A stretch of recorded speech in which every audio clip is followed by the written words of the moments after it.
Hello and welcome to the channel.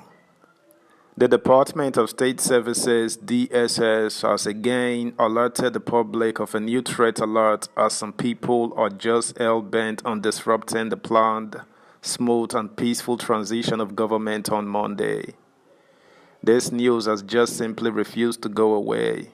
It keeps coming back, which could only mean one thing: this may just be real. Details on the way. Subscribe, like, share, and comment. Thank you. DSS uncovers plans to disrupt May 29 inauguration. The Department of State Services DSS said it is aware of plans by subversive elements to disrupt the inauguration of the next president and governors on May 29 across the country. Spokesman of the service, Dr. Peter Afunanya, in a statement on Thursday, said the aim is to undermine security agencies' efforts at ensuring peaceful ceremonies as well as creating panic and fear among members of the public. The service advised Nigerians to adhere strictly to security and civil protocols during the events. Afunanya added that unauthorized and unaccredited persons are warned to stay away from restricted and certain designated areas at the event venues. The statement reads, "It will be recalled that the Secretary to the Government of the Federation and Chairman of the Presidential Transition Council (PTC) on 18 May 2023 held a World Press Conference during which he announced activities for the presidential inauguration.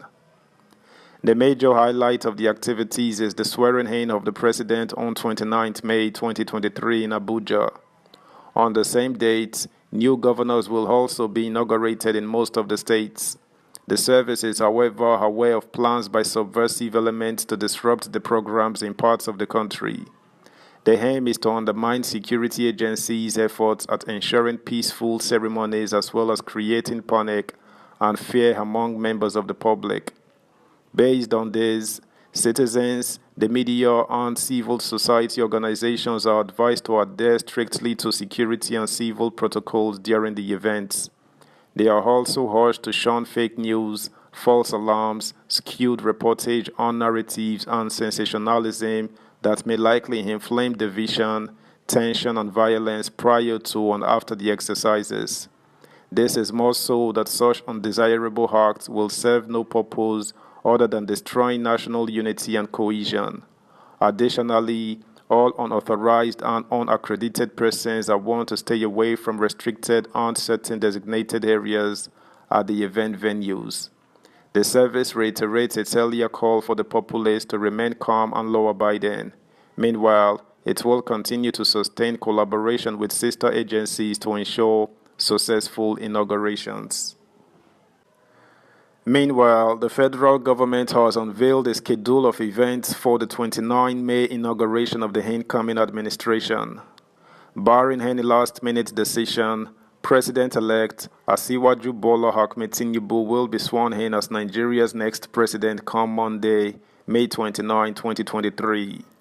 Giving an update on the most anticipated event in the country, Minister of Information and Culture Lai Mohammed revealed on Friday, of course, there will be prayers. On Saturday, there will be a public lecture. On Sunday, there will be a church service. And then on Monday, there will be the inauguration proper at Eagle Square. And then there will be dinner in the evening, largely for visiting heads of state and those who have been invited to the dinner. So, governance continues until May 29. Before then, Mohammed disclosed that on Thursday, all ministers and other stakeholders will be present at the conferment of the national honors on both the president-elect, Tinubu, and the vice president-elect, Senator Kashim Shettima. The minister also noted that at the occasion, the handing over instrument will also be given to the incoming president. Mohammed disclosed this while briefing State House correspondents at the end of the meeting between President Buhari and ministers and other top government officials yesterday in Abuja. Speaking on the highlights of the Wednesday meeting, the minister said, "It is instructive to note that each and every minister present today and I'm not aware of any who was absent, was given between 2 to 5 minutes to make his or her own valedictory speech, and I think largely everybody commended Mr. President and thanked the President for the opportunity to serve the country at this level.